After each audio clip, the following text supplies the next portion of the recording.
नमस्कार दोस्तों, स्वागत है आपका आज के मुख्य समाचारों की वीडियो में। जी हां दोस्तों, यहां पर आपको देखने को मिलेगी सुबह से लेकर शाम तक की सारी के सारी बड़ी खबरें मुख्य समाचार ब्रेकिंग न्यूज अपडेट के रूप में। तो दोस्तों आपसे रिक्वेस्ट है इस वीडियो को ज़्यादा से ज़्यादा लाइक और शेयर करें। तो दोस्तों जानते हैं आज की पहली बड़ी खबर।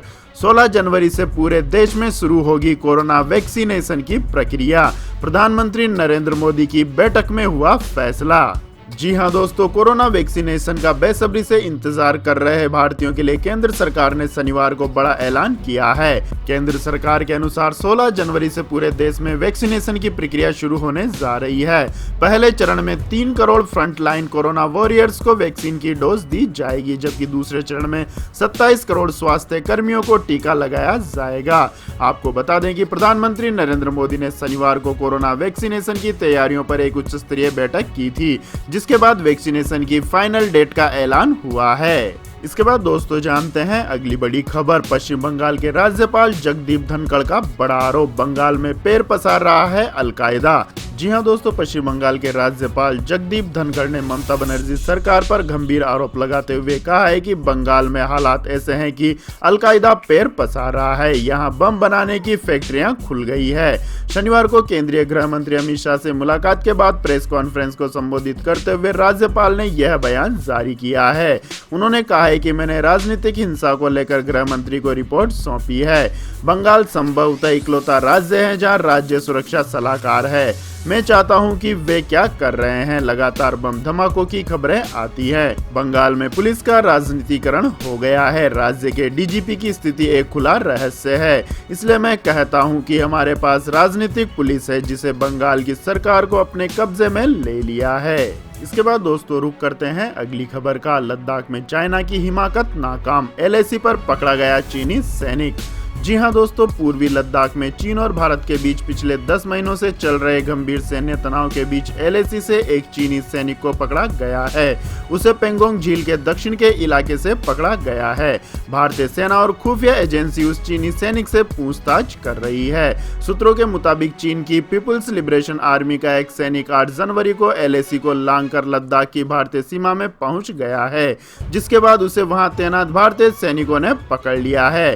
सैन्य सूत्रों का कहना है कि इस चीनी सैनिक की गिरफ्तारी पेंगोंग झील के दक्षिणी एरिया से की गई है। पकड़े गए चीनी सैनिक से भारतीय सेना के अधिकारी और अन्य सुरक्षा एजेंसियां पूछताछ कर रही है। सूत्रों के मुताबिक पकड़े गए चीनी सैनिक ने दावा किया है कि वह रास्ता भटककर भारत की सीमा में प्रवेश कर गया था, तभी वहां तैनात भारतीय सैनिकों ने उसे पकड़ लिया। इसके बाद दोस्तों जानते हैं अगली बड़ी खबर। आफत में पक्षी, 10 राज्यों में पहुंचा बर्ड फ्लू, वायरल के प्रसार की बड़ी आशंका, सभी राज्यों को किया हाई अलर्ट। जी हां दोस्तों, बर्ड फ्लू का प्रकोप देश के 10 राज्यों तक पहुंच गया है। इसके अलावा भी कई राज्यों में पक्षियों की असामान्य मौत की खबरें आ रही है। इससे बर्ड फ्लू के वायरल के प्रसार की आशंका बढ़ गई है। केंद्रीय कंट्रोल रूम का गठन कर केंद्र सरकार ने सभी राज्यों को एहतियात बरतने के निर्देश दिए हैं, जबकि बर्ड फ्लू प्रभावित राज्यों में निगरानी के लिए विशेष दल बनाए गए हैं। अब तक 10 राज्यों में पक्षियों की अस्वाभाविक मौत होने से वायरस के प्रकोप से दहशत बढ़ गई है, जबकि 7 राज्यों में वायरस से हुई मौतों की पुष्टि हो चुकी है। राहत की बात यह है कि अभी देश में मानव में बर्ड फ्लू के फैलने की कोई सूचना नहीं है। आपकी जानकारी के लिए बता दें दोस्तों, केंद्रीय पशुधन एवं डेयरी विभाग ने देश के सभी राज्य व केंद्र शासित प्रदेशों के मुख्य सचिवों व प्रशासकों से संपर्क में रहने और राज्य में बर्ड फ्लू की आशंका वाले क्षेत्र पर कड़ी नजर बनाए रखने की अपील की है। केरल, राजस्थान, मध्य प्रदेश, हिमाचल प्रदेश, हरियाणा, गुजरात और उत्तर प्रदेश में बर्ड फ्लू के प्रकोप की पुष्टि हो चुकी है। इसके बाद दोस्तों जान लेते हैं अगली बड़ी खबर। भारत बायोटेक की कोवैक्सीन लगने के बाद वॉलंटियर की भोपाल में मौत। जी हां दोस्तों, देश में कोरोना वैक्सीन अभियान शुरू होने से पहले ही एक विवाद शुरू हो गया है। दरअसल भारत बायोटेक का कोरोना वैक्सीन का टीका लगवा चुके एक वॉलंटियर की 10 दिनों बाद संदिग्ध हालत में मौत हो गई है। उसके परिवार वालों का दावा है कि वैक्सीन के साइड इफेक्ट की वजह से वॉलंटियर की जान गई है। भोपाल के people's medical college and hospital के कुलपति डॉक्टर राजेश कपूर ने कहा है कि 42 साल के दीपक मरावी ने 12 दिसंबर 2020 को उनके कॉलेज में आयोजित कोवैक्सीन टीके के परीक्षण में हिस्सा लिया था। उन्होंने दावा किया है कि दीपक मरावी इस परीक्षण में स्वेच्छा से शामिल हुआ था। परीक्षण में भाग लेने से पहले उसकी सहमति ली गई थी। कोविड प्रोटोकॉल के तहत परीक्षण के बाद उसे 30 मिनट तक निगरानी में रखा गया और साथ ही 8 दिनों तक उसके स्वास्थ्य पर नजर रखी गई। इसके बाद दोस्तों जान लेते हैं अगली खबर। फार्मर्स प्रोटेस्ट में शामिल होगी कांग्रेस, 15 जनवरी को राज्यपाल भवनों का करेगी घेराव। जी हाँ दोस्तों, काफी दिनों से बाहर रहकर किसान आंदोलन को समर्थन दे रही कांग्रेस ने अब इसमें शामिल होने का फैसला किया है। कांग्रेस ने घोषणा की है कि नए कृषि कानूनों के खिलाफ 15 जनवरी को देश भर में राज्यपाल भवनों का घेराव किया जाएगा। साथ ही कांग्रेस के प्रदेश मुख्यालयों से रैली भी निकाली जाएगी। कांग्रेस के मीडिया प्रभारी रणदीप सिंह सुरजेवाला ने किसानों से उनके आंदोलन में शामिल होने के लिए न्योता मिलने का दावा किया है। उन्होंने आरोप लगाया है कि सरकार ने अंग्रेजों को भी पीछे छोड़ दिया है। पिछले 1.5 महीने से चल रहे आंदोलन में अब तक 60 से ज्यादा अन्नदाता दम तोड़ चुके हैं, लेकिन पीएम नरेंद्र मोदी के पास शहीद किसानों के लिए सांत्वना के लिए भी 2 शब्द नहीं है। इसके बाद दोस्तों जान लेते हैं आज के मौसम अपडेट्स। लेकिन दोस्तों मौसम अपडेट जानने से पहले आप लोगों से गुजारिश है कि इस वीडियो में दिखाई गई खबरें अगर आपको पसंद आई हो तो इस वीडियो को लाइक करें, शेयर करें और हमारे चैनल को सब्सक्राइब करें। तो दोस्तों जानते हैं आज के मौसम का क्या है हाल। जी हाँ दोस्तों, आगामी 24 घंटों के दौरान केरल, तमिलनाडु, तटीय कर्नाटक और मध्य महाराष्ट्र में हल्की से मध्यम बारिश जारी रह सकती है। इन भागों में 24 घंटे के दौरान होने वाली बारिश के साथ साथ कुछ स्थानों पर तेज बौछारें भी गिर सकती है। तटीय कर्नाटक और मध्य महाराष्ट्र में 10 जनवरी से बारिश की गतिविधियां कम हो जाएंगी।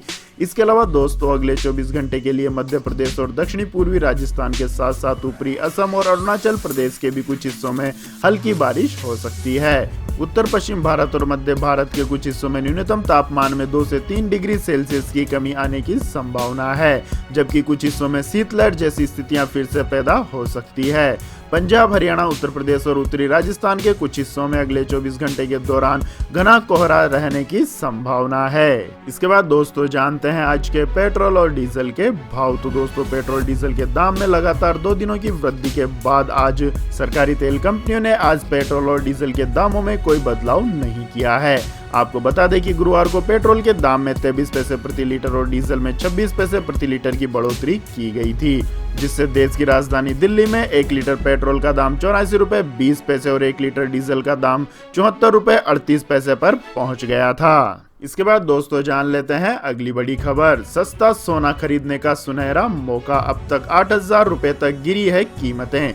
जी हां दोस्तों, सोने और चांदी की कीमतों में शुक्रवार को भारी गिरावट देखने को मिला है।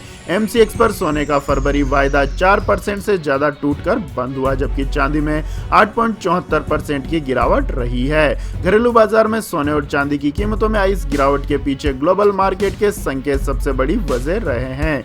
ग्लोबल मार्केट में गोल्ड स्पॉट करीब 4% टूटकर $1833.83 प्रति औंस तक लुढ़क गया है। ATF के खौफ से डरा पाकिस्तान, मसूद अजहर पर कसा शिकंजा, अदालत ने कहा 18 जनवरी तक करो गिरफ्तार। जी हां दोस्तों, आतंकवादियों को मदद पहुंचाने के आरोप में दुनिया भर में गिरे पाकिस्तान को अपने जिहादी आकाओं पर कार्रवाई करने के लिए विवश होना पड़ रहा है। पाकिस्तान की आतंकवाद निरोधी अदालत ने जैश-ए-मोहम्मद के सरगना मसूद अजहर को टेरर फंडिंग मामले में 18 जनवरी तक गिरफ्तार करने का आदेश दिया है। गुरुवार को हुई सुनवाई के दौरान ATC गुजरांवाला ने आतंकवाद निरोधी विभाग द्वारा लगाए गए टेरर फंडिंग के आरोपों के बाद मसूद अजहर को गिरफ्तार करने का वारंट जारी किया था। आपको बता दें कि 14 फरवरी 2019 को पुलवामा में हुए आतंकी हमले में जैश-ए-मोहम्मद ने अपनी भूमिका स्वीकार की थी। इस हमले में CRPF के 40 से अधिक जवान शहीद हुए थे। इस हमले के बाद 26 फरवरी 2019 को भारत ने पाकिस्तान के बालाकोट में एयर स्ट्राइक की थी, जिसमें 300 से अधिक आतंकवादी मारे गए थे। इसके बाद दोस्तों जान लेते हैं अगली खबर। बिना हाथ लगाए ATM से निकाल सकेंगे पैसे, इंटेल ने बनाया खास सिस्टम। जी हां दोस्तों, इंटेल ने हाल ही में एक ऐसी टेक्नोलॉजी का आविष्कार किया है जिससे बिना हाथ लगाए ATM या किसी भी स्मार्ट डिवाइस को खोला जा सकता है।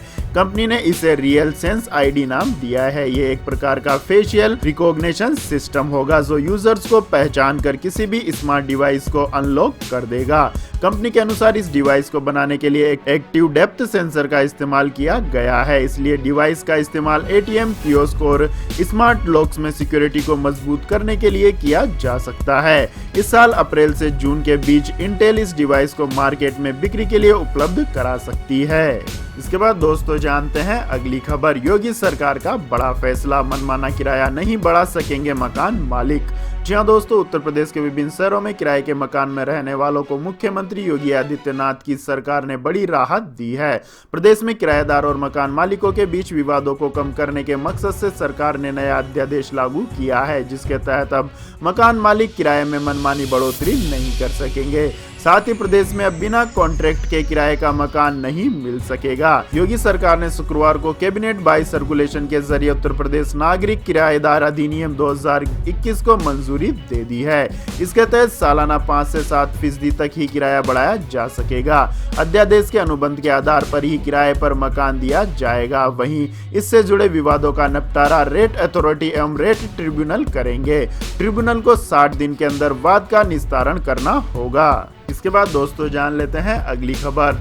डोनाल्ड ट्रंप को तत्काल हटाना चाहते हैं अमेरिकी। सर्वे में सामने आई चौंकाने वाली बात। जी हां दोस्तों, एक नए सर्वे से पता चला है कि अधिकांश अमेरिकी चाहते हैं कि यूएस कैपिटोल में हुई हिंसक मामलों के बाद राष्ट्रपति डोनाल्ड ट्रंप को तत्काल हटा दिया जाए। राइटर्स और इप्सोस द्वारा किए गए सर्वे में देश के राजनीतिक मूड को परखने की कोशिश की गई है। इस सर्वे में 57% अमेरिकियों ने ट्रंप को तत्काल पद से हटाने का समर्थन किया है। ट्रंप को हटाने का समर्थन करने वालों में अधिकांश डेमोक्रेट्स हैं। रिपब्लिकन चाहते हैं कि डोनाल्ड ट्रंप 20 जनवरी तक के अपने कार्यकाल को पूरा करें। 20 जनवरी को जो बाइडेन देश के राष्ट्रपति के तौर पर शपथ लेने वाले हैं। इसके बाद दोस्तों जान लेते हैं अगली बड़ी खबर। किम जोंग उन ने यूएस को बताया सबसे बड़ा दुश्मन।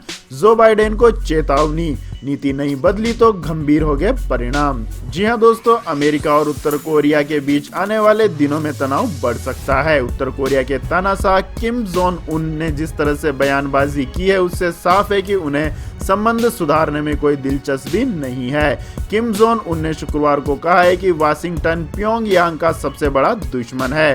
साथ ही उन्होंने धमकी भी दी है कि यदि पश्चिमी देशों का रवैया नहीं बदला तो उत्तर कोरिया अपने परमाणु हथियारों का इस्तेमाल करने से पीछे नहीं हटेगा। इसके बाद दोस्तों जानते हैं अगली बड़ी खबर। पीयूष गोयल का दावा, स्ट्रक्चरल रिफॉर्म से 2025 तक हासिल कर लेंगे $5000 अरब की इकोनॉमी का लक्ष्य। जी हाँ दोस्तों, भारत 2025 तक $5000 की इकोनॉमी के लक्ष्य को हासिल करने के लिए अपने समूचे इकोसिस्टम को मजबूत कर रहा है। केंद्रीय वाणिज्य एवं उद्योग मंत्री पीयूष गोयल ने शनिवार को यह बात कही। गोयल ने प्रवासी भारतीय दिवस सम्मेलन में कहा है कि $5000 की इकोनॉमी प्रधानमंत्री नरेंद्र मोदी का सपना है।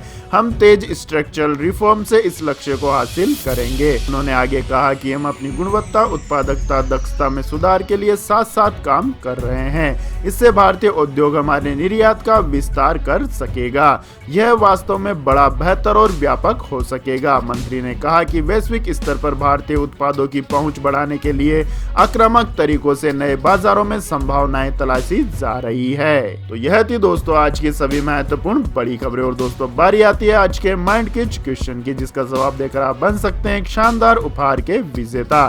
तो दोस्तों आज का सवाल है, भारत में स्थित खारे पानी की झील का नाम क्या है? जी हाँ दोस्तों, अगर आपको इस सवाल का जवाब आता है तो तुरंत कमेंट सेक्शन में लिख दीजिए। इस वीडियो को लाइक कीजिए, शेयर कीजिए, हमारे चैनल को सब्सक्राइब करके बेल आइकन का बटन भी दबा लें। धन्यवाद। जय हिंद, जय भारत, वंदे मातरम।